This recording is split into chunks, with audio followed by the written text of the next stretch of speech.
Ahí está. Bienvenidos sean a nuestro PIA de Fisicoquímica, donde realizamos un análisis termodinámico de un sistema de reacción, materia impartida por la maestra Mónica María Alcala Rodríguez. Somos de cuarto semestre y el equipo número 2, conformado por mí, Sara Buenrostro, y mis compañeros Hugo Medina, Paulina Ortegón y Arton Yair de León. Aquí se encuentra nuestro índice y empecemos ya con la presentación. Escogimos la reacción de amoníaco con oxígeno que se transforma a monóxido de nitrógeno y agua. Aquí tenemos la segunda tabla, la primera siendo la de los miembros del equipo, donde puedes observar la entalpía de cada una de las especies, la capacidad calorífica y estos valores que nos fueron útiles para calcular la entalpía. Aquí nos encontramos la fórmula que utilizamos para calcular la entalpía. Perdón, los datos de A no eran para calcular la entalpía, perdón. Pero bueno, y esta tablita aquí es nada más un resumen de la tabla pasada, utilizando la estequiometría de la reacción anterior. Y estos datos calculamos ya la entalpía de la reacción, que nos resultó un menos 902 kilojoules. Luego nos enfocamos en realizar la variación de la entalpía respecto a la temperatura, seleccionando 5 datos arriba de 298.15 Kelvin y abajo de 298.15 Kelvin.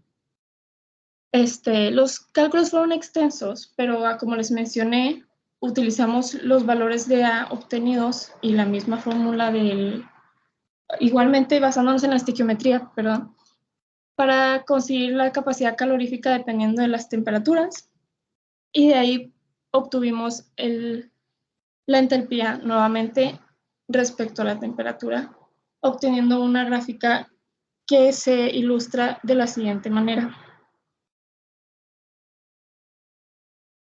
Y bueno, lo último de mi parte sería ya la energía libre de Gibbs, cuya fórmula es esta de aquí, la entalpía menos la temperatura por la entropía, donde utilizamos estos valores de entropía y nuevamente basándonos en la estequiometría de la reacción obtuvimos un 222.8 joules sobre mol K o 0.223 kilojoules sobre mol K, y tras realizar los cálculos con la ecuación ya mencionada, obtuvimos que la energía libre de Gibbs es de menos 968.43 kilojoules por mol.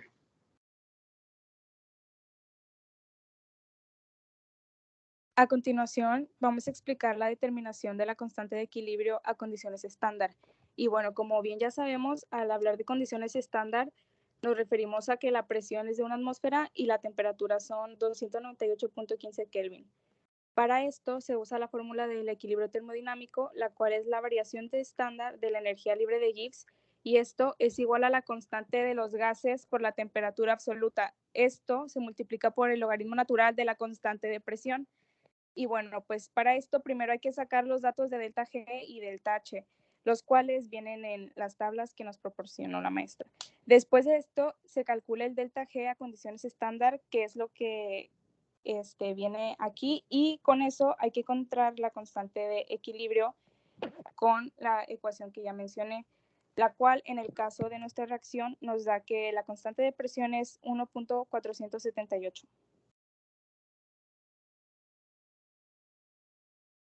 Bueno, ahora hicimos dos tablas. La primera muestra la variación de la constante de presión con temperaturas por debajo de 298.15 Kelvin y la segunda es con temperaturas superiores a esta temperatura. Y bueno, en la tabla 6 se puede observar que a menor temperatura la constante de presión aumenta, y en la tabla 7 se observa lo contrario, que a mayor temperatura la constante de equilibrio disminuye. Y bueno, a continuación se comprueba lo dicho anteriormente, y esto es por medio de un gráfico. En el eje Y tenemos la constante de presión y en el eje X la temperatura. Y como ya dije antes, se observa cómo la constante de presión disminuye conforme la temperatura sube.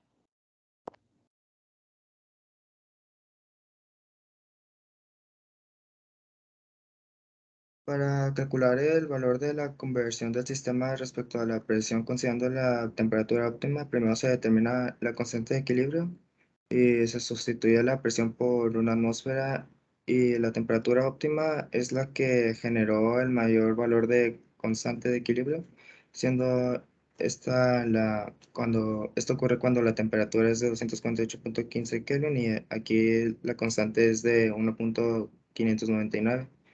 Se sustituye en la fórmula de la constante de equilibrio y de aquí se despeja la conversión, siendo esta que es un valor de 0,518. Siguiente.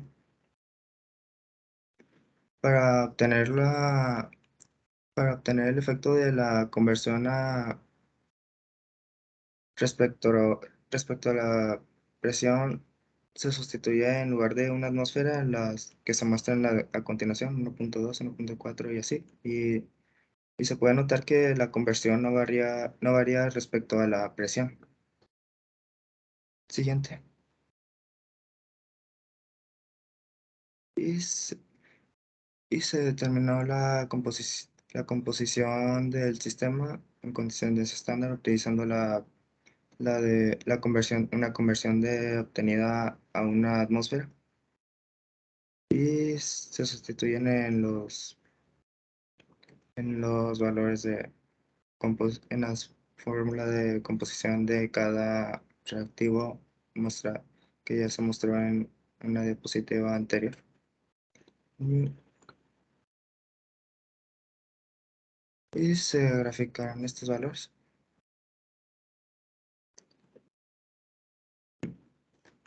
Sí, se graficaron los valores de conversión contra presión también.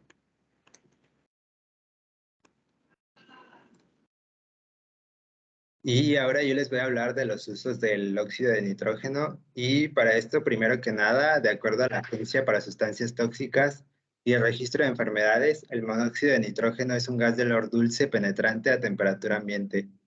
Este gas se usa en la producción de ácido nítrico, lacas, tinturas, manufactura de explosivos y para otros productos químicos como los combustibles para cohetes, al igual que en la nitrificación de compuestos químicos orgánicos.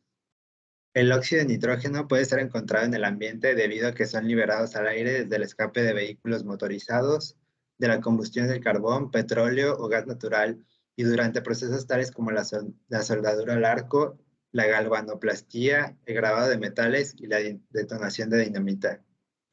Estos también son producidos comercialmente al hacer reaccionar el ácido nítrico con metales o con celulosa. Los efectos en la salud y el medio ambiente del óxido de nitrógeno, pues primero que nada, el óxido de nitrógeno reacciona rápidamente en la atmósfera con otras sustancias en el aire y esto ocasiona la formación de ácido nítrico, el principal constituyente de la lluvia ácida. Pequeñas cantidades de óxido de nitrógeno pueden evaporarse desde el agua y suelo, pero la mayor parte reacciona formando ácido nítrico u otros compuestos. A pesar de que el óxido de nitrógeno está presente en el humo de tabaco, no se sabe si este produce cáncer o infertilidad.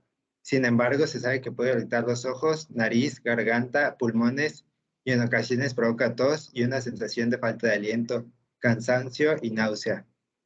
Una alta exposición puede producir quemaduras, espasmos y dilatación de los tejidos en la garganta y vías respiratorias superiores, reduciendo la oxigenación, produciendo acumulación de líquido en los pulmones o hasta la muerte.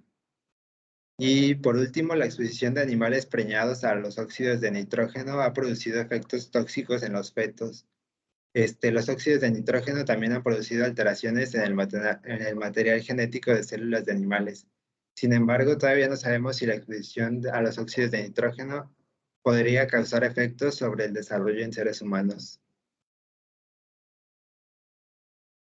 Y ya por último, la conclusión. Una de las conclusiones, pues primero nos dimos cuenta mediante los datos físico-químicos de la reacción. Mediante esto se obtuvo la variación de la entalpía, la cual nos dio un valor de menos 902 kilojoules por mol, y como el valor es de signo negativo, podemos concluir que la reacción es exotérmica. Con el gráfico comparativo de la entalpía con respecto a la temperatura, es posible darnos cuenta que esta reacción libera más energía conforme aumenta la temperatura a la que se lleva a cabo. Del cálculo del cambio de la función de Gibbs obtuvimos un resultado de signo negativo, lo que significa que nuestra reacción ocurre de manera espontánea y este valor nos ayudó a calcular la constante de equilibrio de la reacción a diferentes temperaturas. Y con esto fue posible determinar que dicha constante disminuye conforme aumenta la temperatura. Después de calcular la conversión del sistema a diferentes presiones, se observó que esta aumenta conforme disminuye la presión. Y como vimos anteriormente, el óxido de nitrógeno puede resultar dañino para la salud y el medio ambiente, ayudando a la formación de lluvia ácida, pudiendo causar quemaduras, irritación o afectar a fetos de animales. Sin embargo, aún con esto, si se toman las medidas adecuadas como evitar exposiciones prolongadas y no se desechan grandes cantidades, el impacto de su producción no será muy grande. Y estas son las referencias. Sería todo.